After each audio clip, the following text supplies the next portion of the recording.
अंधेरी रातों में सुनसान राहों पर एक मसीहा निकलता है जिसे लोग शहंशाह कहते हैं। यह गाना आपने जरूर सुना होगा, अमिताभ बच्चन पर फिल्माया गया है। लेकिन क्या असल जिंदगी के शहंशाह को आप जानते हैं? क्या यह शहंशाह होना अच्छी बात थी या फिर यह समाज के लिए खतरनाक? ब्राजील की अंधेरी गलियों में जब वो निकलता तो अपराधी घरों में छिप जाया करते थे। चोर घर से बाहर नहीं निकलते थे, उल्टा खिड़कियां बंद कर लिया करते थे। एक साया चुपके से निकलता, पेड्रिनो मटाडोर, वो हत्यारा जिसने अपराधियों को मौत की सजाएं दी लेकिन खुद बन गया एक राक्षस।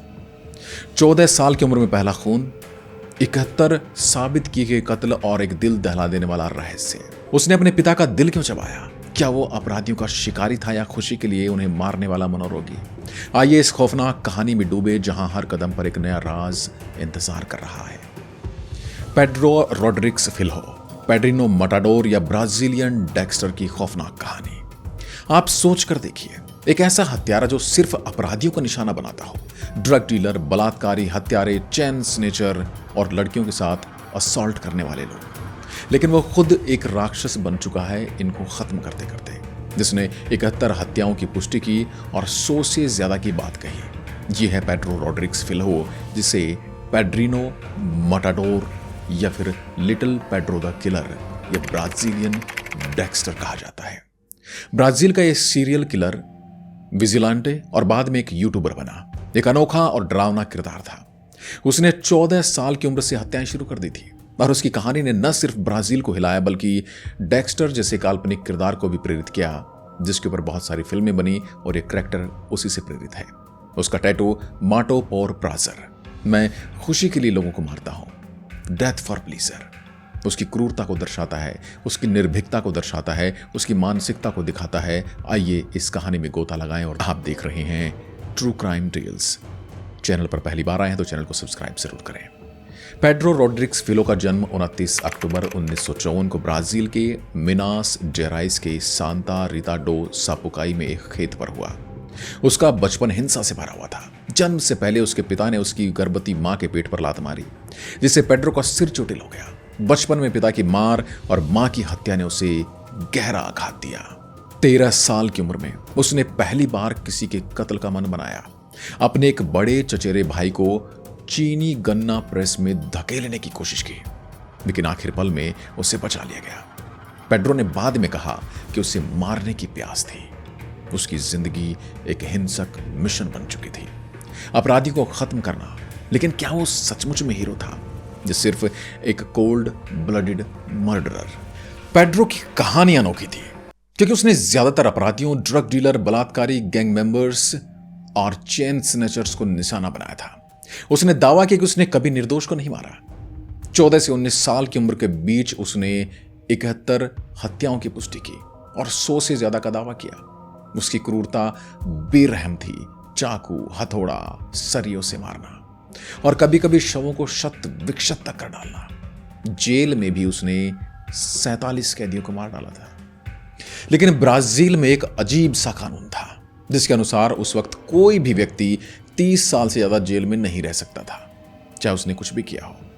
2019 में 40 साल हुए, इसलिए 126 साल की सजा के बावजूद वो 34 साल बाद 2007 में रिहा हुआ। रिहाई के बाद उसने पेड्रिनो एक्स मटाडोर नाम से यूट्यूब चैनल शुरू किया, जहां वो अपने अपराधों की कहानियां सुनाता और अपराध के खिलाफ चेतावनी भी देता। लेकिन यह चेतावनी कुछ अपराधियों को पसंद नहीं आई। लेकिन उसकी कहानी का अंत भी वैसा ही था जैसा वह दूसरों के साथ करता आया। डिप्टी मेयर और गार्ड। पेड्रो का पहला कत्ल 14 साल की उम्र में हुआ, 1968 में। उसके पिता एक स्कूल गार्ड की नौकरी करते थे। स्कूल की रसोई में चोरी करने का इल्जाम लगा दिया गया उसके पिता पर और डिप्टी मेयर ने उसे नौकरी से निकाल दिया। पेड्रो को यकीन था कि असली चोर एक दूसरा गार्ड था। उसने अपने दादा की शॉटगन से पहले डिप्टी मेयर को सिटी हॉल के सामने गोली मारी, फिर उसने उस गार्ड को भी मार डाला जिसे वो असली चोर समझता था। यह दोहरी हत्या उसकी क्रूरता और बदले की भावना का पहला सबूत थी। इसके बाद वो फरार हो गया और साओ पाउलो के मोगिदास क्रूजिस में छिप गया, जहां उसने ड्रग डेंस लूटना और डीलर्स को मारना शुरू किया। यहां से उसे पेड्रिनो मटाडोर का नाम मिला। मटाडोर के जीवन की सबसे हैरान और सबसे क्रूरतम घटना ये थी कि उसने अपने पिता की हत्या कर उसके दिल का टुकड़ा चबाया था। उसके पिता की हत्या 1970 के दशक की शुरुआत में उसने कर दी थी। पेड्रो के पिता ने उसकी मां को मार डाला और फिर उसके पिता को जेल में डाल दिया गया। पेड्रो तब तक एक कुख्यात हत्यारा बन चुका था। उसने बदला लेने की ठानी जेल में अपने पिता से मिलने गया और वहां उसने अपने पिता को 22 बार चाकू मारा, लेकिन ये भी उसके लिए काफी नहीं था। पेड्रो गुस्से से भरा हुआ था, पागल हो चुका था। पेड्रो ने अपने पिता का दिल निकाला, उसका एक टुकड़ा चबाया और थूक कर वहां से निकल गया। ये घटना हैरान करने वाली थी क्योंकि ये न सिर्फ उसकी क्रूरता दिखाती थी बल्कि उसकी मनोरोगी दिमाग को भी। कुछ का मानना है कि यह एक्ट उसकी मां के लिए बदला था और गुस्से की वजह से उसने अपने पिता का दिल चबाया था, क्योंकि वह जानता था कि उसके पिता के शरीर में दिल नहीं है। दिल होता तो कभी न कभी उनसे प्यार करता। लेकिन क्रिमिनोलॉजिस्ट एलाना कैसोय का कहना है कि पेड्रो को मारने में खुशी मिलती थी। यह घटना रहस्यमयी थी क्योंकि कोई नहीं जानता था कि उसने दिल क्यों चबाया। क्या गुस्सा था या बीमार मानसिकता का नमूना? पेड्रो का आखिरी शिकार जेल में हुआ, संभवतः 2003 के आसपास, जब वो अपनी 126 साल की सजा काट रहा था। जेल में उसने 47 कैदियों को मार डाला, ज्यादातर बलात्कार या हत्यारे, जिन्हें वो नालायक मानता था, समाज के लिए खतरनाक मानता था और उनसे नफरत करता था। एक खास घटना में उसने एक कैदी को, जो बलात्कारी था, पुलिस की गाड़ी में दोनों के हथकड़ी में हाथ बंधे होने के बावजूद मार दिया था। उसने पुलिस को बताया कि वो शख्स बलात्कारी था। ये उसकी आखिरी जेल हत्या थी क्योंकि 2003 में उसकी रिहाई की योजना थी। लेकिन जेल में हत्याओं की वजह से सजा बढ़ाकर 400 साल हो गई। फिर भी ब्राजील के 30 साल के कानून की वजह से वो 2007 में रिहा हो गया। यह हत्या उसकी क्रूरता और जेल में भी उसकी न्याय की बीमार मानसिकता को दिखाती है, जो अपने आप को बहुत बड़ा न्यायाधीश समझता है लेकिन असल में खुद एक क्रिमिनल है।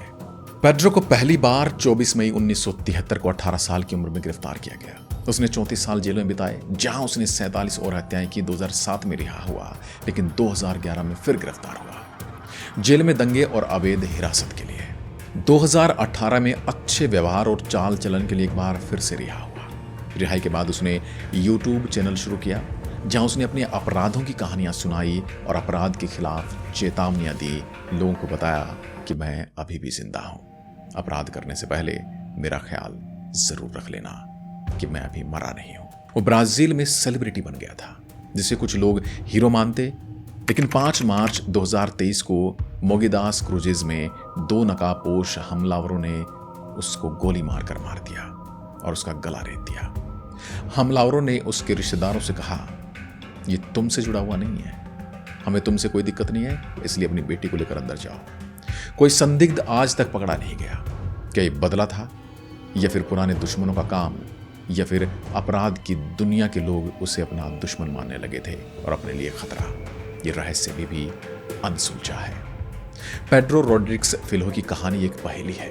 कुछ के लिए एक बहुत बड़ा समाज सुधारक जो अपराधियों को सजाएं देता, दूसरों के लिए एक परफेक्ट साइकोपैथ जिसे मारने में प्लेजर मिलता था, यानी कि मारने में खुशी मिलती थी। उसने अपने पिता, गैंग्स और जेल के कैदियों को मारा, लेकिन क्या वो सचमुच न्याय कर रहा था?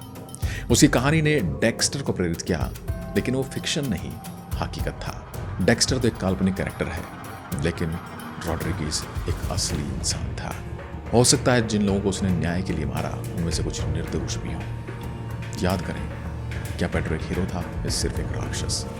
क्या आप भी मानते कि समाज में ऐसे लोगों की जरूरत है, या ये सिर्फ और सिर्फ एक अपराधी है? ऐसे अपराधियों को जेल से रिहा नहीं करना चाहिए।